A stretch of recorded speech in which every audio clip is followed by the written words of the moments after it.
there are people whose lives seem forever bound together by invisible threads. Threads that begin to weave long before they understand what love means. Diego and Evelyn were two such souls. They were born in the same small seaside town, where the air smelled of salt and freedom, and where everyone knew everyone's story. Their families lived next door, their childhoods interlaced like vines growing on the same wall. From the very beginning, Diego had eyes only for her. Even when they were children chasing kites across the open fields, he would glance sideways, making sure Evelyn was smiling, laughing, safe. She had that kind of presence, the kind that drew people in effortlessly, like sunlight through clouds. Bright, gentle, and unafraid. Diego, on the other hand, was the quiet storm, loyal, brave, but with a depth that sometimes frightened even himself. As they grew older, their connection deepened. What began as childhood friendship bloomed into something fierce and unspoken. It wasn't declared with words. It lived in glances, in shared silences, in the way their hands brushed accidentally and lingered too long. When they walked together along the cliffs overlooking the endless horizon, they didn't need to say anything. The world seemed to understand for them. By the time they were in college, everyone knew Diego and Evelyn were inseparable. Their bond seemed unbreakable, as though destiny itself had decided they were one. They dreamed together of traveling, of building a home by the sea, of a life filled with simple joys. Evelyn wanted to open a small design studio. Diego planned to start his own construction company. They talked about their future like it was already written. But fate, as always, writes its own stories. One afternoon, Diego introduced Evelyn to his close friend, Ronnie. Ronnie was the kind of person who could make a room brighter just by walking in. He was confident, warm, and charming. Where Diego was intense, Ronnie was lighthearted. The three of them quickly became a trio, sharing jokes, late-night coffees, study sessions, and plans for the future. At first, it was easy, innocent. Evelyn enjoyed their company. Diego trusted his friend. But sometimes, friendship walks a fine line. Over time, Ronnie began to notice the things about Evelyn that Diego had fallen in love with long ago. Her way of listening, her laughter, her quiet determination. He told himself it was admiration, but admiration slowly turned into something more. He tried to suppress it, ashamed to feel this way about his best friend's girl. But love, or something like it, rarely listens to reason. Evelyn remained unaware. For her, Ronnie was simply part of their circle, someone she trusted, someone who cared. But Diego began to sense the shift. It was subtle at first. The way Ronnie's gaze lingered a little too long, the way he seemed to always find an excuse to be near Evelyn. At first, Diego brushed it off. He trusted both of them. Yet somewhere deep inside, something restless began to stir.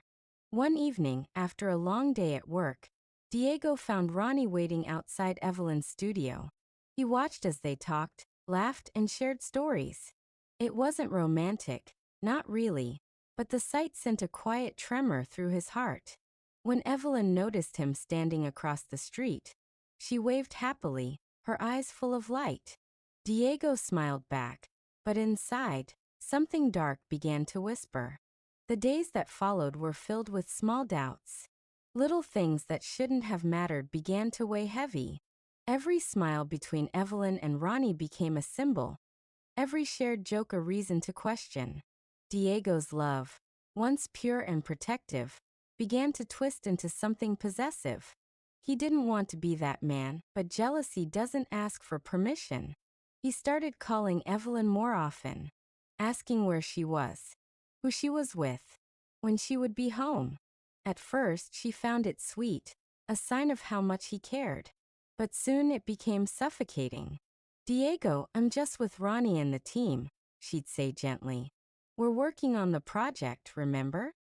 He'd nod, forcing a smile even though his stomach turned. He told himself it was just concern, that he only wanted to protect what was his. But love that begins to control slowly loses its beauty. Evelyn noticed the change. The tenderness in Diego's voice began to fade, replaced by suspicion. She felt as if she was constantly being watched, every word weighed, every move questioned. She tried to explain, to reassure him, but no matter how much she said, it never felt enough. The more she tried, the more he doubted. And Ronnie, caught in the middle, didn't know what to do. He had no intention of breaking them apart. He loved them both, Diego as a brother, Evelyn as something he couldn't name. But his silence made things worse. Diego saw it as guilt. Evelyn saw it as distance. The trio that once shared laughter began to crumble under the weight of unspoken tension. One night, Evelyn came home exhausted. She had been working late on a client project, and her phone had died. When she entered her apartment, she found Diego sitting in the dark, waiting. "Why didn't you answer?" he asked quietly. "I told you my phone died," she said, surprised by his tone. "Don't lie to me, Evelyn. I called Ronnie. He said you left hours ago." She sighed, rubbing her temples. "Diego, I took a walk. I needed some air." He stood up, eyes burning. Air? Or company? Her heart sank. That was the night she realized love could hurt more than loneliness. Over the next few weeks, things only got worse. Diego became unpredictable. Tender one moment, furious the next. He followed her after work, checked her messages, questioned her every move. Evelyn began to feel trapped inside a love that once felt like freedom. The man who had once been her home now felt like her cage. She tried to talk to him, to make him see. "Diego, you're losing yourself," she said one evening as they stood by the ocean. "You're losing me." He grabbed her hand.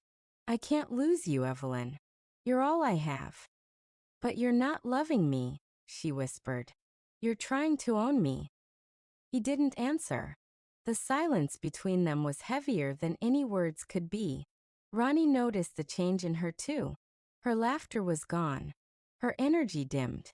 One afternoon, he found her sitting by herself outside a cafe, staring into nothing. When he sat beside her, she didn't even look up. "You deserve peace, Evelyn," he said softly. She looked at him then, tears filling her eyes. "I don't even know what peace feels like anymore." It was then that Ronnie made a decision. He would help her leave, even if it meant losing both of them. He began making quiet plans, helping her find a new apartment, talking to her about distance, about breathing again. Evelyn resisted at first. She didn't want to give up on Diego. But deep down, she knew the man she loved was no longer there. What was left was someone haunted by his own fears. The night before she planned to leave, Diego came over unexpectedly.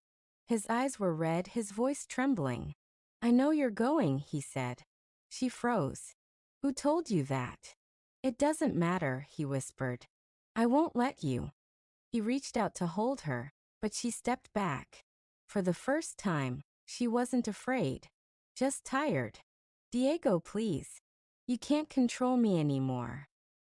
His hands fell to his sides, and for a moment, he looked lost, like the boy she once knew, standing alone on the beach. But something inside him snapped. Love can burn so bright that it blinds the heart. And when it begins to fade, it leaves behind ashes that refuse to die. After that night, something inside Diego broke. His love, once pure and selfless, turned into obsession. He began to see betrayal where there was none, lies where there was only truth. Every glance Evelyn gave, every word she spoke, twisted inside his mind like proof of disloyalty. He stopped sleeping. He stopped smiling. His thoughts circled around her every moment of the day. Evelyn had become both his reason to live and the storm that was destroying him from within. Evelyn tried to hold on. For weeks she prayed that the man she once loved would return. The Diego who used to bring her flowers, who used to walk her home under the fading evening light, who once whispered dreams instead of accusations. But the more she searched for that man, the more he disappeared. Now there was only this shadow, angry, suspicious, and unpredictable. One afternoon, Ronnie came by her apartment to help her pack a few boxes. Evelyn was finally moving out. Not far, just across town, but far enough to breathe again. Ronnie lifted her suitcase into the car and smiled softly. "You don't owe anyone an apology for wanting peace," he said. Evelyn nodded, but her hands trembled. "I'm scared," she whispered. "Of him?" "No," she said quietly. "Of losing everything we once had." They drove away just as Diego arrived. He stood in the doorway of her empty apartment, staring at the half-drawn curtains and the faint scent of her perfume that still lingered in the air. For a moment, silence filled the room, heavy and unbearable. Then he saw the note on the table. "Diego, please don't come after me. I need time to find myself again.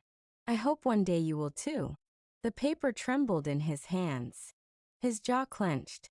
To him, it wasn't a plea, it was rejection. And rejection, to a wounded heart, feels like betrayal. That night he found Ronnie. They met near the old pier, where the sound of the waves drowned out their voices. Ronnie didn't flinch when Diego approached. He had expected this.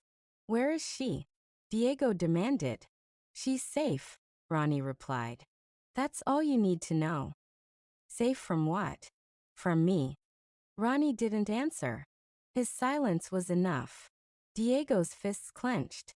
The anger he'd been holding back for weeks came boiling to the surface. "You think you're her savior? You think I'm the enemy?" "Diego," Ronnie said calmly, "she's not a possession. You can't keep her like a prisoner." "Stay away from her," Diego hissed. "I can't. She's my friend." That word, friend, was like gasoline to fire. The next moments blurred into chaos. A shove, a shout, fists meeting flesh, the sound of breaking glass nearby. Diego's rage erupted uncontrollably. Ronnie tried to defend himself, but Diego's fury was relentless. One blow too hard, Ronnie fell, hitting the edge of the pier. Blood spilled across the wooden planks. And just like that, silence returned. Diego froze, staring at what he had done. His breathing quickened, his mind spinning. He dropped to his knees beside Ronnie, his hands shaking. "Ronnie, I didn't mean." But Ronnie was barely conscious, his pulse faint. People rushed toward the commotion. Diego ran. Hours later, Evelyn received the call. She raced to the hospital, her heart pounding in her chest. When she saw Ronnie lying pale and bruised beneath the cold fluorescent lights, she couldn't stop crying. The guilt wasn't hers, yet she carried it as if it were. Diego showed up later, his face streaked with tears, his clothes stained with blood. Evelyn turned away from him, trembling. "How could you?" she whispered. "He tried to take you from me," Diego said, his voice hollow. "He was saving me from you," she cried. Her voice echoed through the corridor. Everyone stopped to listen. Diego's eyes filled with desperation, but Evelyn couldn't bear to look at him anymore. The man standing before her wasn't her Diego. He was a stranger wearing his face. She left the hospital that night and didn't look back. Days passed in a blur. Ronnie survived, though the wound nearly cost him his life. He remained in the hospital, quiet, refusing to press charges. He told the police it was an accident. But Evelyn knew it wasn't. She visited him often, sitting silently beside his bed, guilt heavy in her chest. Meanwhile, Diego spiraled deeper. Alone in his apartment, he replayed every memory of them. The laughter, the promises, the small moments that used to make life feel whole. But every memory now hurt. Every image of her with Ronnie felt like a knife twisting deeper. He called her again and again, but she didn't answer. He stood outside her new place for hours, hoping she would come out, that she would forgive him, that she would still love him. But she never appeared. Evelyn, in the meantime, began to rebuild what was left of her spirit. She went back to work, spent time with her family, tried to find herself again. But Diego's shadow never left her mind. She still saw his face in her dreams, sometimes gentle, sometimes terrifying. And then one morning he showed up. She was at Ronnie's apartment, bringing him breakfast. His recovery was slow, but he was alive. When she stepped inside, she froze. Diego was there, standing near the window. His eyes looked hollow, his smile forced. "Evelyn," he said softly, "I needed to see you." Ronnie stood up, tense. "You should go, Diego." Diego's gaze hardened. "You again." "Please," Evelyn begged. "Don't do this. Not here." "I can't lose you," Diego said, stepping closer. "You belong with me." "No," she whispered. "Not anymore." He reached for her hand, but she pulled away. Ronnie moved between them. "Leave her alone." In that instant, Diego's control snapped again. He shoved Ronnie back, his voice rising. "You always wanted her. Don't lie to me." "Stop it." Evelyn screamed. But Diego didn't stop. He pushed Ronnie once more, too hard. Ronnie hit the edge of the table. Evelyn rushed forward, grabbing Diego's arm. "Stop. You're hurting him." "Then stay away from him." Diego shouted. He pulled her by the wrist, dragging her toward the door. Evelyn fought back, her voice trembling. "Let me go, Diego." "Get in the car," he ordered. "We'll fix this. Just you and me." She resisted. "No, I'm not your prisoner." Ronnie staggered to his feet, stepping between them again. "You'll have to go through me first." Diego's anger flared once more. His hand struck out before he could think. Evelyn screamed as Ronnie fell to the floor again. That was the moment something inside her shattered. She looked at Diego, the man she once loved, now unrecognizable. Her tears fell freely, mixing with fear and heartbreak. "I don't even know who you are anymore," she whispered. "Evelyn." "No," she shouted. "I'm done." She turned and ran out of the apartment. The night air hit her face, cold and sharp. She didn't look back. She just wanted to get away. From the pain, the fear, the madness. The sound of her footsteps echoed down the street. Then suddenly screeching tires. A blinding flash. The world went silent. When Diego reached her, she was lying motionless on the pavement. Her hair spread like a halo around her. Her face pale beneath the streetlights. He fell to his knees, calling her name again and again, but she didn't respond. Ambulance lights cut through the darkness. Sirens wailed. Ronnie, bruised and bleeding, stumbled outside, his eyes wide with horror. Hours later, Evelyn lay in a hospital bed, connected to machines, her body still and fragile. Doctors worked for hours to save her. Diego sat outside the room, his head buried in his hands, whispering apologies to no one. 2 weeks passed. She survived, but not without scars. The accident had taken away something she could never regain. Evelyn would never walk the same again. When she opened her eyes for the first time, Diego was there, tears streaming down his face. "Evelyn, I'm so sorry," he whispered. "I never meant." She looked at him with empty eyes. "Please," she said quietly, "don't come back." He wanted to argue, to beg, but the words wouldn't come. Because he finally saw the truth. Love cannot survive where trust has died. That night, Diego left the hospital and didn't return. He wandered through the empty streets until sunrise, haunted by what he had done. He thought of ending it, of silencing the pain once and for all. But then he remembered her face, pale but alive, and he couldn't. He would live with his punishment. Because the worst kind of prison is the one inside your own heart. The world did not end the day Evelyn woke up in that hospital bed. But for her, it might as well have. The light through the window felt different now, colder somehow. The sounds around her, the quiet hum of machines, the whispers of nurses, all seemed distant, unreal, like echoes from another life. The doctors said she was lucky to be alive.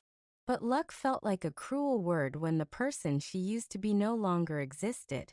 Her body had survived, but the woman who once danced barefoot on the sand, who once believed in forever, was gone. Evelyn spent weeks in silence, staring at the ceiling, replaying everything in her mind. Diego's voice, his anger, the crash, the moments before darkness swallowed her, the sound of Ronnie shouting her name. Then nothing. When she finally spoke, her mother cried. When she finally tried to move, she felt the sharp pain of reality. The doctors had done what they could, but her legs would never be the same again. Walking would be possible, maybe one day, but never freely, never as before. And so began her slow rebirth. Rehabilitation became her new world. Days blurred into one another. Therapy sessions, doctor visits, sleepless nights. Some mornings she woke up with tears already on her face. Other days, she felt strong enough to smile at the nurses. Life was fragile now, uncertain. But for the first time in a long time, it was hers. Diego never came back. Not to the hospital, not to her home. She heard through friends that he had left town, disappearing into the mountains for a while, working odd jobs, avoiding everyone. Some said he had lost his mind. Others said he was simply lost. Evelyn didn't want to know. Part of her still loved him. And that was the cruelest wound of all. To love someone who had destroyed you. Ronnie, on the other hand, stayed. He visited often, quietly, without asking for anything in return. He didn't bring flowers or gifts. He brought presents. The simple, steady kind. Sometimes they didn't talk at all. They would sit in the garden behind the hospital, listening to the rustle of the wind through the trees. The silence between them was healing. "You'll walk again," he said one afternoon, his voice soft but certain. "Maybe," she whispered.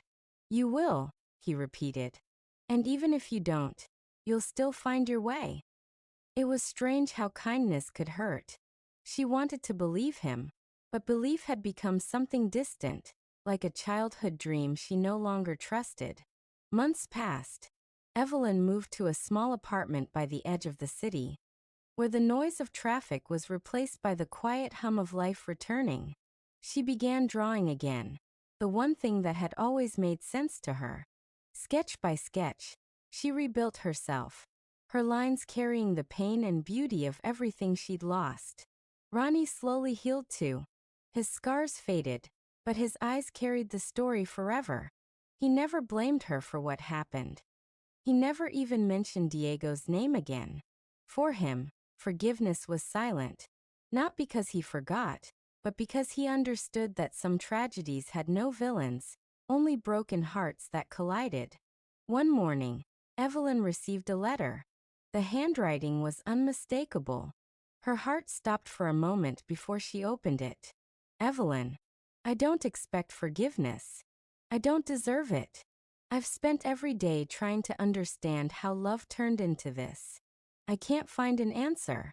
Maybe there isn't one. I see you in everything. In every sunrise, every face that passes by. I don't ask you to remember me kindly.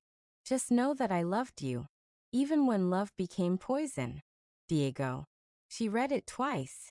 Then she folded it carefully and placed it inside her drawer. There was no anger left, no hatred, only a quiet sadness for what could have been. She realized that forgiveness wasn't for him. It was for herself. Years went by. Evelyn learned to walk again, slowly, carefully. Her steps were unsteady at first, but every movement was a victory. She opened her own studio, small but full of life. Her paintings told stories of resilience, of broken things made beautiful again. People came from far away to see them. They said her art carried truth. She smiled and said nothing. Ronnie stayed by her side through it all, though their relationship was never quite romantic. It was deeper, built on pain, respect, and understanding. He found someone eventually, a woman who brought light into his life. Evelyn attended their wedding, watching from her chair in the front row. Tears in her eyes but peace in her heart. When Ronnie looked at her, he didn't see tragedy anymore. He saw survival. As for Diego, he was never seen again in their town. Some said he moved abroad. Others claimed he lived alone near the coast, working as a fisherman. But every now and then, Evelyn thought she could feel his presence, like a shadow passing through memory. Sometimes, on quiet nights, she would sit by the window and look out at the horizon. She would think of how love, when left unchecked, can destroy everything it touches. But she also thought of how the same love, once released, can teach you how to live again. She never forgot Diego. You can't forget someone who once defined your entire existence. But she no longer carried him as pain. She carried him as a lesson. That jealousy is not love. That control is not care. That sometimes the person who once saved you can also be the one who breaks you. And that survival, in the end, is its own form of love. The years softened everything, the anger, the guilt, the memories. Evelyn grew older, wiser. Her studio flourished. She began mentoring young artists, teaching them to draw not what they saw, but what they felt. When she told them about emotion, she spoke from experience. Art, she would say, is what remains when love burns out but the heart keeps beating. Sometimes, after classes ended, she would take slow walks outside. Her steps were careful, deliberate, but steady. Each one reminded her that even broken things could move forward. One evening, she received a small package in the mail. No return address. Inside, she found a seashell, the same kind she and Diego used to collect as children, and a short note. For every storm, there is still the sea. She smiled, a single tear tracing her cheek. Somewhere out there, he was still alive, still remembering. And that was enough. Because closure doesn't always come in words or reunions. Sometimes it comes in silence, in the quiet understanding that some stories must end for others to begin. That night, Evelyn opened her window and let the cool air fill the room. The moonlight spilled across her sketches, illuminating faces, moments, fragments of a life once broken. She whispered softly to herself, "Love doesn't always last, but it always teaches." And as the lights of the city flickered in the distance, Evelyn felt something she hadn't felt in years: peace. The past no longer owned her. The future no longer frightened her. She was free. And somewhere, in that freedom, the ghost of Diego finally let go.